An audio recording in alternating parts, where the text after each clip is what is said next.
অনেক প্লেয়ার পালিয়ে গেছে এক সিজনের পরে। আমি ভালো না করতে পারি, ডেফিনেটলি প্রেসার আসবে। আর যদি আমি ভালো করি তাহলে প্রেসার আসবে না। কে বেটার, বাইচুং না ব্যারেটো? আর বেরোটো যেভাবে, বেরোটোকে তুমি যতই ম্যান মার্ক করো কিন্তু ও একটা গোল করে চলে যাবে। আর ওই সময় এরকম হয়ে গেছিলো কি, কলকাতাটাই বাড়ির মতন লাগছিল। হয়তো আমার বাড়ি ছিল না, আমরা মেসে থাকতাম, কিন্তু তারপরে এখান থেকে ছেড়ে আর যেতে ইচ্ছে করিনি। লাস্ট প্রশ্ন, তুমি কি কলকাতা লিগের সেই উন্মাদনা, সেই এক্সাইটমেন্ট, সেটা এখন মিস করো? ডেফিনেটলি মিস করি। ওই সব নিয়েই আমরা বেঁচে আছি আমাকে লাগছে। ফিরে দেখা কলকাতা লিগ নিয়ে আমি এই রজত শুভ্র মুখোটি এসএসসিএনে আপনাদের আরও একবার স্বাগত। আজকে আমাদের যিনি গেস্ট, তিনি 2010 সালে অর্জুন পুরস্কারে সম্মানিত হয়েছিলেন। কলকাতা ময়দানে তিনি ইস্টবেঙ্গল এবং মোহনবাগানের হয়ে খেলেছেন। তিনি আজকে আমাদের সঙ্গে তার কলকাতা লিগ সংক্রান্ত যাবতীয় তার স্মৃতিকথা আমাদের তুলে ধরবেন। আমাদের সঙ্গে আছেন দীপক মণ্ডল। দীপক, নমস্কার। নমস্কার। নমস্কার। কলকাতা লিগ কতটা আবেগের, কতটা প্যাশনের, কতটা রূপকথার গল্পের মতো ছিল? আমি যখন আমার ফুটবল জার্নি স্টার্ট করেছিলাম, অ্যাকচুয়ালি আমি টিএফের পাস আউট ছিলাম, তো আমি কলকাতা আসিনি, আমি চলে গিয়েছিলাম জেসিটি। তো সবসময় কলকাতার ফুটবল সবাই জানতো।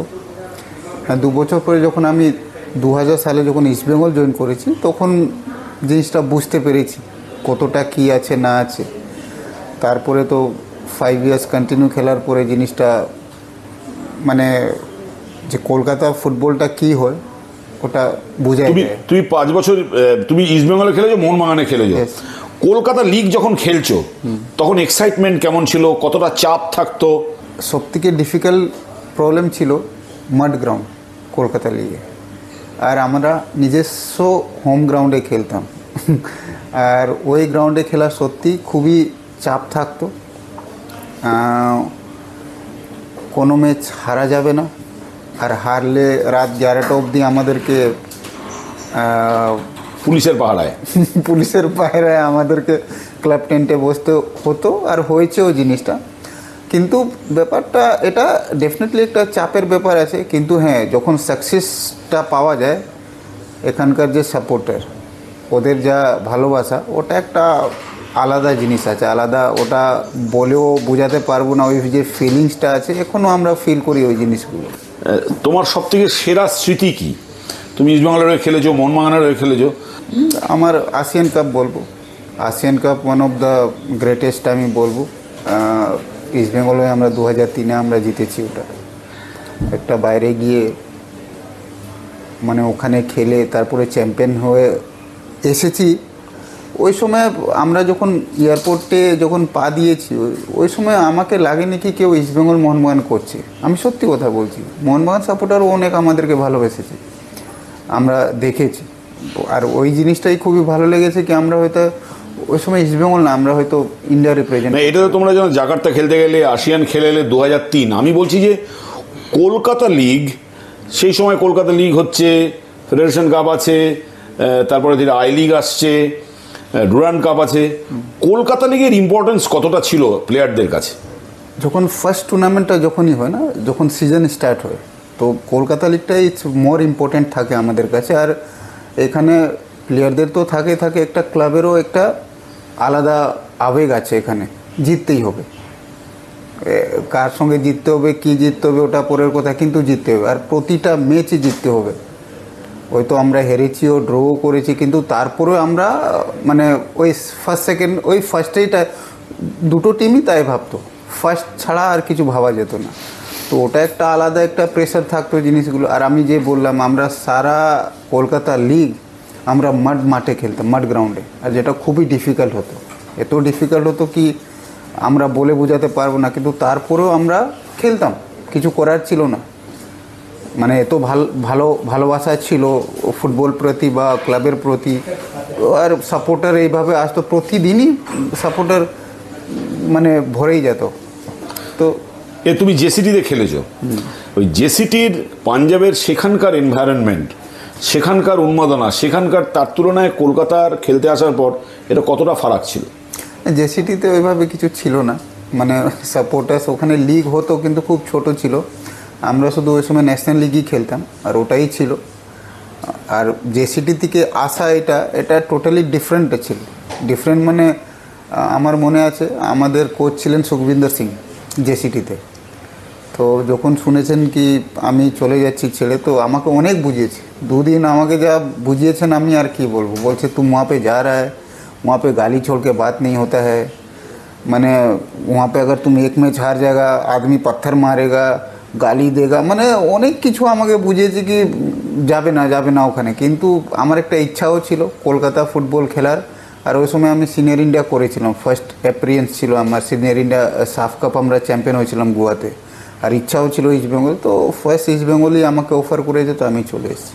তো এই যে কলকাতার ফুটবল তুমি খেললে, এটা তোমাকে ওভারঅল তোমার যে আলটিমেট যে তুমি যে প্লেয়ারে পরিণত হলে, তাতে কলকাতা লিগের কন্ট্রিবিউশন কতটা? ফার্স্ট ইয়ার আমি যখন ইস্ট বেঙ্গলে এসেছি, আমাদের কোচ ছিলেন mister Naimuddin sir.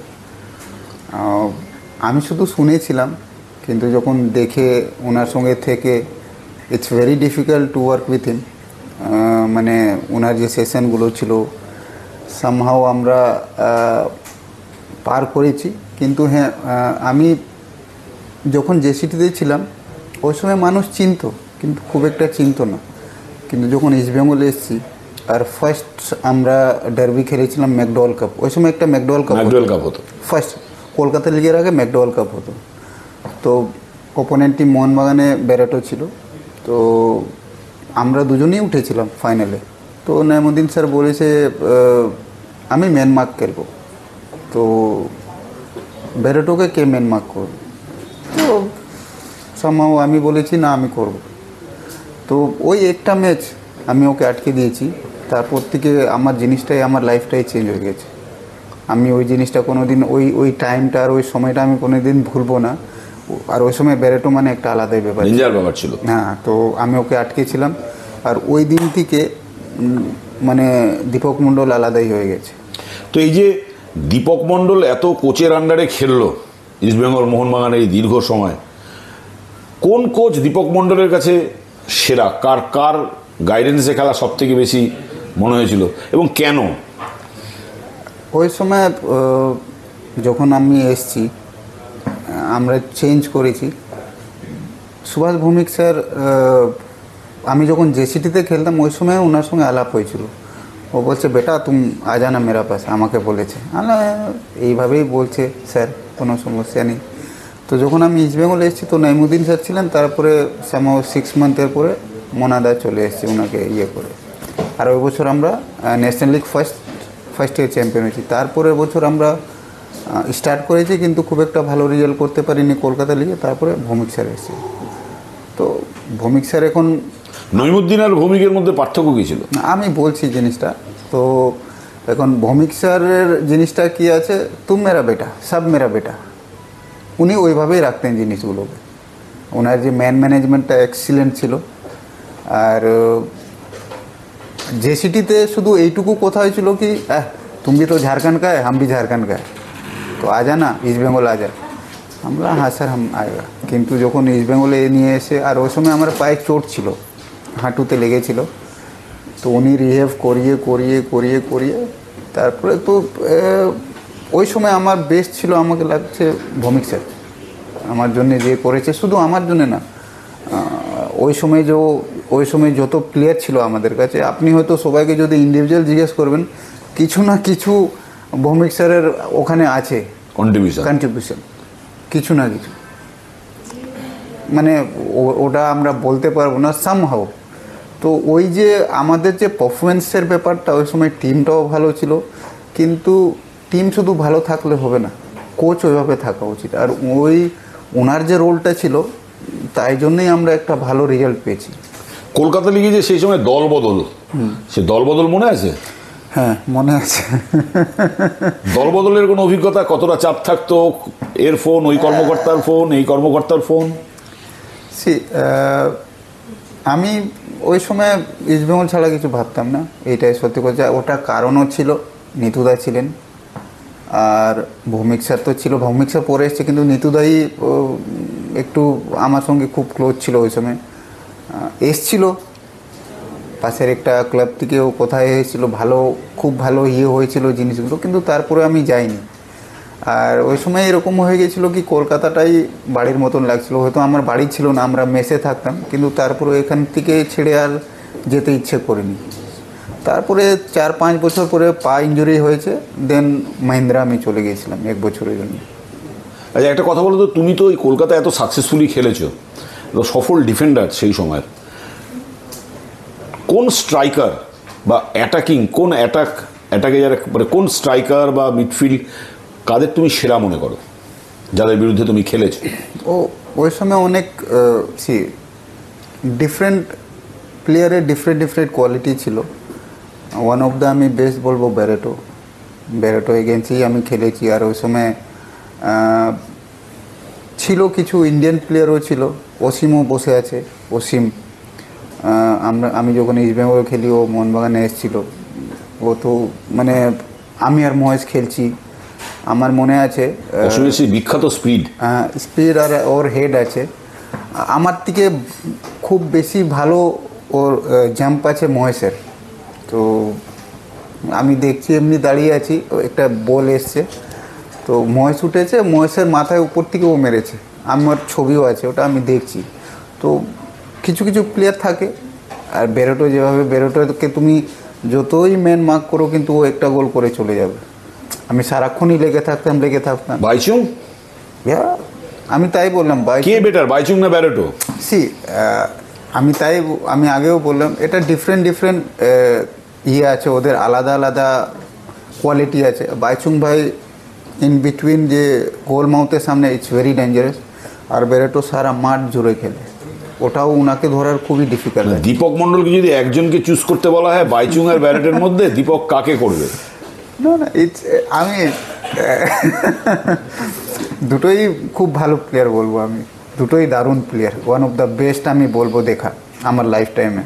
Kolkata league খেলার আগে তুমি কলকাতা লিগের কথা শুনেছো যে কি হয় ওখানে, কতটা এক্সাইটমেন্ট হয় দর্শকরা? না, তাই বললাম তো, আমি যখন জেসিতে ছিলাম, কোচ সাহেব আমাকে তাই ভয় দেখাচ্ছিল, তুম वहाँ पे जाएगा, तुमको गाली देगा, तुमको मारेगा, हर समय तेरे को गाली देगा, एक गलती होगा, ये होगा। তো আমার কোনো আইডিয়াই ছিল না এটা কীভাবে হতো কলকাতা লিগ, বিকজ আমি 2 ইয়ার্স আমি জেসিটিতে ছিলাম। তো ওখানকার তো জাস্ট এমনি ছিল, ওরা শুধু মেন প্রায়োরিটি ছিল ওটা ন্যাশনাল লিগের জন্য। তো আমার কোনো আইডিয়াই ছিল না কি এখানে কী হয় না হয়, শুধু এইটুকু জানতাম, হ্যাঁ যখন ন্যাশনাল লিগ খেলতে আসতাম ওই সময় যে দর্শকগুলো আসতো স্টেডিয়ামে, ওইটাই দেখতাম, কিন্তু কলকাতা লিগে যা হয় কোনো আইডিয়া ছিল না। লাস্ট প্রশ্ন, তুমি কি কলকাতা লিগের সেই উন্মাদনা, সেই এক্সাইটমেন্ট, সেটা এখন মিস করো? ডেফিনেটলি মিস করি। ওই সব নিয়েই আমরা বেঁচে আছি আমাকে লাগছে। আমরা যত এক্স প্লেয়ারগুলো আছি, এই যে আমাদের একটা ব্যাচ আছে, এই সব কথাই হয়। আমরা যেখানে খেলতে যাই না, এই সব কথাই হয়, ড্রেসিং রুমে কী হতো, কার পিছনে কে লাগতো, কিন্তু এখন আর ওইগুলো কিছু দেখা যায়ও না আর পাওয়া যায়ও না। তো ওই সব প্রচুর মিস করি আমরা। আর তুমি যেই সময় ফুটবল খেলেছো, মানে ওই সময় যে কলকাতায় ওই সময় খেলেছো, তার স্ট্যান্ডার্ড কতটা হাই ছিল? দ্য কোয়ালিটি অফ প্লেয়ার খুবই ভালো ছিল। আমি শুধু বলছি না কি ইস্ট বেঙ্গল, মোহনবাগান, মোহামেডান, আরও যে আলাদা যে টিম ছিল, ছোট বড় যত টিম ছিল, ওখানেও the quality of player very high ছিল। আর স্ট্যান্ডার্ড, আমি বললাম স্ট্যান্ডার্ড ঠিক আছে, আমরা কাদা মাঠে খেলতাম, কিন্তু the quality of player excellent ছিল, খুবই ভালো। আমরা ওটা ফিলও করেছি।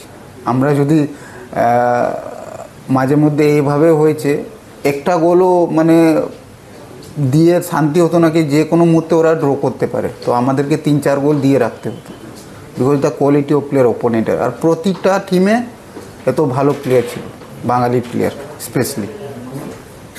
আর দর্শকদের চাপ? দর্শকের চাপ